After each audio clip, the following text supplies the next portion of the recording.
आज इस वीडियो में हम लोग चर्चा करेंगे गजल काव्य दोष पर। वे कौन सी गलतियां हैं जो कि गजल लिखते समय हमसे नहीं होनी चाहिए। जो लोग गजल में नए हैं उनको इस वीडियो से काफ़ी जानकारी मिलने की मुझे पूरी आशा है। गजल की मूलभूत बातें क्या है, बहर में कैसे लिखा जाए, गजल को सुंदर कैसे बनाएं, इस पर मैं काफ़ी चर्चा कर चुका हूं। प्लेलिस्ट में सारे वीडियो गजल नाम की प्लेलिस्ट में हैं। इस वीडियो में भी मैं आपको डिस्क्रिप्शन में उन वीडियो का लिंक दे दूंगा। इस वीडियो को पूरा देखिएगा, कहीं से स्किप मत कीजिएगा, इससे आपको समझने में आसानी रहेगी। ठीक है, तो आइए हम लोग देखते हैं गजल के कुछ वे बिंदु जो कि हमें ध्यान में रखने चाहिए गजल लिखते समय। आज हमारी इस चर्चा का पहला बिंदु है ऐबे शुतुर गरवा। ऐबे शुतुर गरवा का अर्थ होता है सर्वनाम का गलत प्रयोग। जैसे एक ही शेर में तुम और तू का उपयोग, ये नहीं चलेगा। उदाहरण अभी मैं आपको दिखाता हूं। अब यहाँ ये शेर देखिए, ये मैंने आपको समझाने के लिए लिखा है। तुम यहाँ पर आ गए अच्छा किया, तू हमारा दोस्त प्यारा है बहुत। गलती आपको साफ दिख रही होगी। तुम और तू एक ही शेर में उपयोग हुआ है, जो कि नहीं चलेगा। यही होता है ऐबे शुतुर गरवा। क्योंकि जब हम किसी से बात करते हैं तो तुम और तू का एक ही पंक्ति में उपयोग नहीं करते। अगर जो लोग करते हैं तो वो गलत करते हैं। इसी तरह से आपके साथ तुम एक ही पंक्ति में एक ही व्यक्ति के लिए नहीं आना चाहिए। तुम है तो वहां पर तेरे शब्द का प्रयोग हम नहीं करेंगे, तुम के साथ तुम्हारा लिखेंगे। ऐसा ना हो कि आप और तेरे, ये एक साथ एक ही व्यक्ति के लिए एक ही शेर में आ जाए तो ये भी गलत हो जाएगा।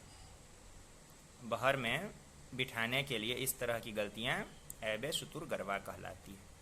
आशा है कि ये बिंदु कठिन नहीं होगा, बिल्कुल सब कुछ स्पष्ट है। चलिए अगला बिंदु देखते हैं। आज के हमारे इस वीडियो का अगला बिंदु है ऐबे जम। ऐबे जम से हमारा तात्पर्य है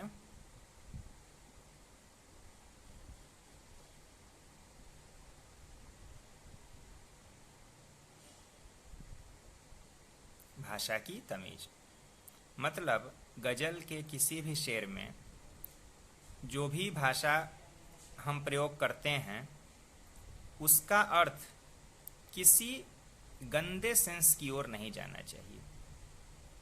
आप सब लोग समझदार हैं, इसलिए इस गंदे सेंस को ज़्यादा परिभाषित करने की मुझे ज़रूरत यहाँ नहीं है।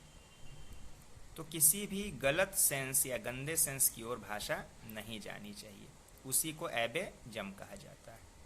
अभी इसकी उदाहरण पंक्ति में भी आपको दिखलाने वाला हूँ, आइए देखते हैं।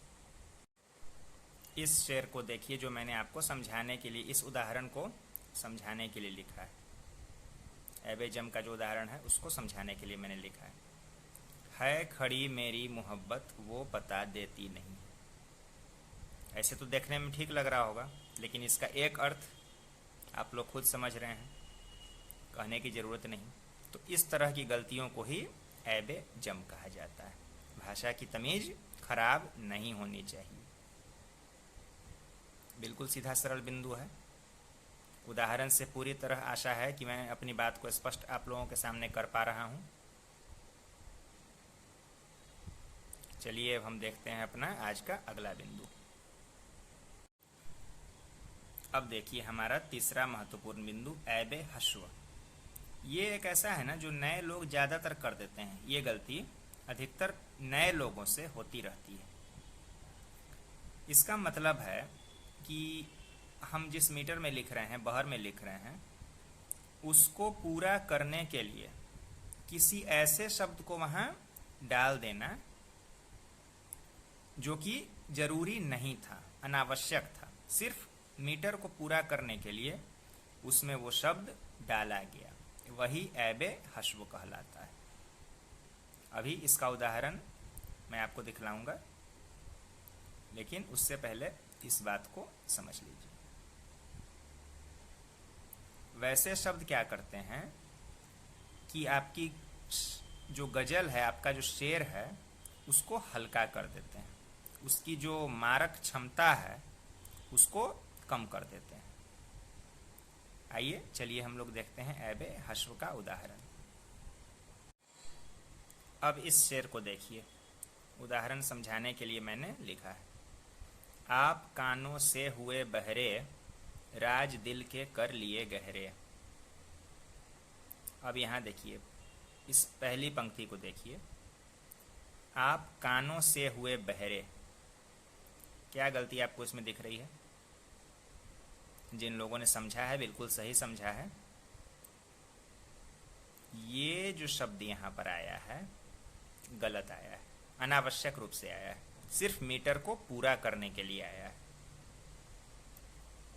इसको हटा देंगे तो मीटर बिगड़ जाएगा, बात सही है। और उसी मीटर को पूरा करने के लिए यहाँ कानों से लिख दिया गया है, क्योंकि जब हम बहरा किसी को बना रहे हैं शेर में, तो कानों से लिखने की क्या जरूरत?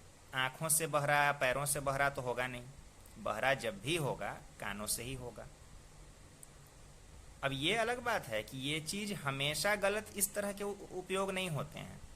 ये आपके शेर की प्रकृति पर निर्भर करता है कि आप लोग किस प्रकार से उसको लिख रहे हैं।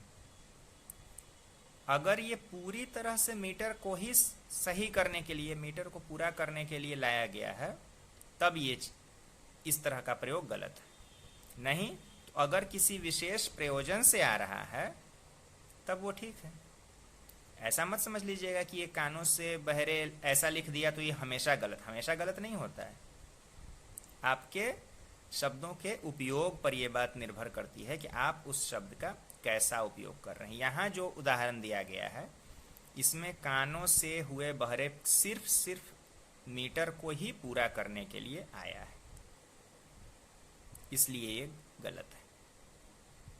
अगर आप किसी रचनात्मक तरीके से इस तरह का प्रयोग करते हैं तो वहाँ गलती नहीं होगी। तो हमारे आज के इस वीडियो में इतना ही। आशा है कि ये बिंदु आपको अच्छी तरह से समझ में आ गए होंगे।